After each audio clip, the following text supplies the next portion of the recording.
Salam sejahtera bagi kita semuanya. Kita berjumpa kembali di dalam program Sapaan Gembala bersama saya Pendeta Nathanael Sigit Wirastanto dari GKI Krian.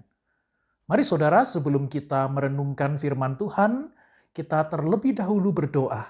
Mari kita berdoa. Tuhan yang Maha Kasih, kami berterima kasih untuk hari ini. Kami boleh memasuki hari yang baru. Dan sebentar kami sejenak akan merenungkan firman Tuhan. Pimpinlah kami supaya kami mengerti firman-Mu dan kami menghidupi kehidupan kami dengan firman Tuhan. Di dalam nama Tuhan Yesus, kami berdoa. Amin. Saudara, saya akan membacakan surat Roma pasal yang ke-12, ayatnya yang ke-9. Surat Roma pasal 12 ayatnya yang ke-9 demikianlah bunyinya. Hendaklah kasih itu jangan pura-pura. Jauhilah yang jahat dan lakukanlah yang baik. Saudara, saya ingat beberapa tahun yang lalu di salah satu televisi swasta di Indonesia ada sebuah tayangan hiburan yang diberikan judul Aspal. Apa itu aspal? Asli atau palsu? Tayangan ini menjadi tayangan hiburan yang cukup populer, bahkan pernah menempati rating tertinggi di dalam survei hiburan masyarakat. Saudara, di dalam tayangan hiburan asli atau palsu ini, dihadirkan seorang tokoh. Dihadirkan seorang public figure dan biasanya adalah seorang selebritis. Dan di samping public figure itu dihadirkan 2 atau 3 orang lagi yang wajahnya mirip dengan public figure itu, yang suaranya mirip dengan tokoh yang dihadirkan itu. Dari ketiga orang ini, siapa yang dinilai paling mirip dengan tokoh tersebut, baik perawakan, wajah, gaya bicara, warna suara, siapa yang paling mendekati tokoh ini, dialah yang dinyatakan sebagai seorang pemenang. Saudara, acara tersebut memang sekedar hiburan. Tetapi tahukah saudara, bahwa meskipun acara itu hanya sebagai hiburan, tetapi acara tersebut berangkat dari sebuah kenyataan bahwa banyak orang itu hidup berdasarkan kepura-puraan. Hidup berdasarkan seolah-olah. Hidup berdasarkan sesuatu yang tidak asli. Ingin menjadi mirip seperti A.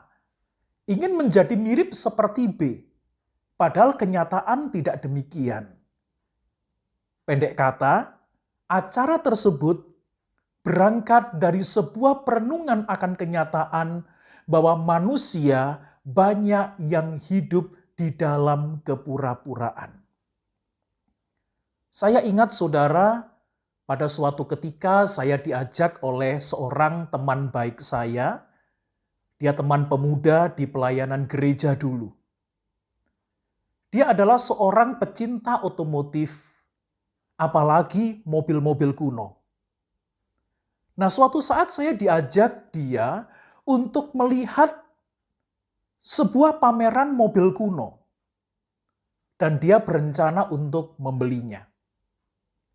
Dia mengincar satu tipe mobil dan dia memperkirakan harganya pasti mahal. Karena mobil kuno ini menurut dia adalah mobil yang pernah berjaya pada masanya, yaitu pada masa pemerintahan Presiden Soekarno. Saya diajak dia, kami pun berangkat sampai ke tempat yang dituju. Dia memeriksa bodi mobil, dia memeriksa interior mobil, oh ternyata asli, orisinil. Bannya pun juga dilihat, oh tidak bermasalah.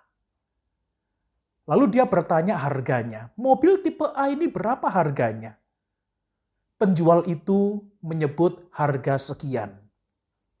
Teman saya kaget. Bagaimana mungkin mobil tipe A seperti ini harganya kok begitu murah? Di dalam hati saya, oh teman saya ini pasti akan beli. Karena mobil yang diincarnya itu orisinil, tetapi dijual dengan harga yang murah. Itu pikiran saya. Tetapi ternyata yang terjadi di luar dugaan. Teman saya malah gencar bertanya, kenapa mobil ini bisa begitu murah? Kenapa mobil ini bisa begitu murah? Saya berkata kepadanya, sudah beli saja, mumpung ada mobil bagus dan harganya murah. Tetapi teman saya menolak. Dia mengatakan, bukan karena saya banyak uang. Bukan karena saya orang kaya, tetapi bagi saya mobil tipe A ini, meskipun terlihat orisinil, tetapi harganya begitu murah, ini tidak masuk akal. Lalu dia memberanikan diri membuka kap penutup mesin. Begitu kap penutup mesin itu dibuka, maka terjawablah kenapa mobil itu dijual dengan murah. Ternyata mesinnya tidak orisinil.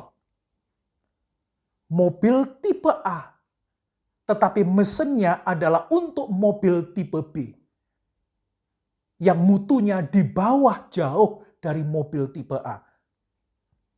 Dan teman saya mengatakan, kalau ini nekat aku beli dan nekat aku pakai, ini bisa berbahaya. Bisa mogok di tengah jalan dan tidak butuh waktu lama untuk mengalami kerusakan. Karena mesinnya ternyata palsu. Nah, saudara yang terkasih di dalam Tuhan, kehidupan iman Kristen juga demikian adanya. Iman Kristen sebenarnya tidak pernah mengenal hidup di dalam kepura-puraan. Iman Kristen tidak pernah mengenal hidup di dalam kepalsuan. Maka dari itu, di dalam surat Roma 12, ayatnya yang ke-9 tadi dikatakan, hendaklah kasih itu jangan pura-pura. Jauhilah yang jahat dan lakukanlah yang baik. Hendaklah kasih itu jangan pura-pura. Hendaklah perbuatan baik itu jangan pura-pura. Mengasihi harus dengan kasih yang orisinil, bukan yang pura-pura. Berbuat baik harus orisinil, harus asli.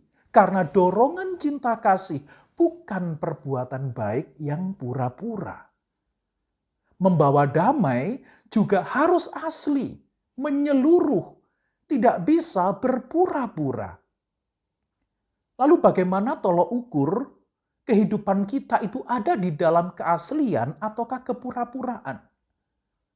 Setidaknya perbuatan kita, kehadiran kita itu dirasakan melalui atau di dalam lingkup yang paling dekat dengan kita, katakanlah keluarga. Di luar rumah kita menjadi pembawa damai.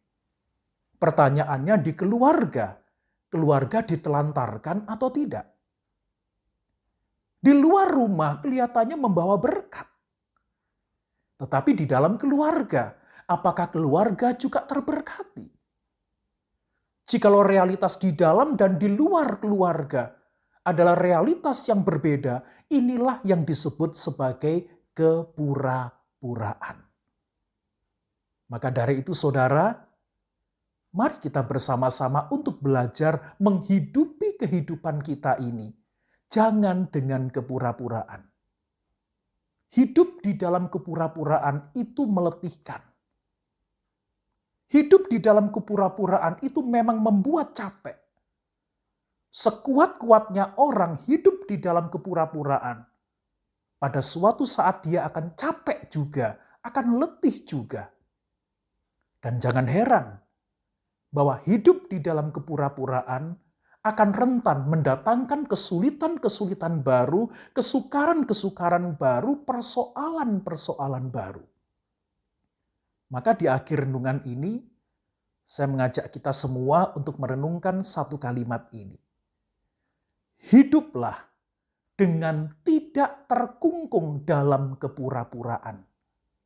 Karena Tuhan tidak pernah berpura-pura kepadamu.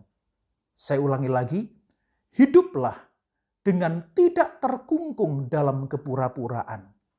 Karena Tuhan tidak pernah berpura-pura kepadamu. Tuhan Yesus memberkati.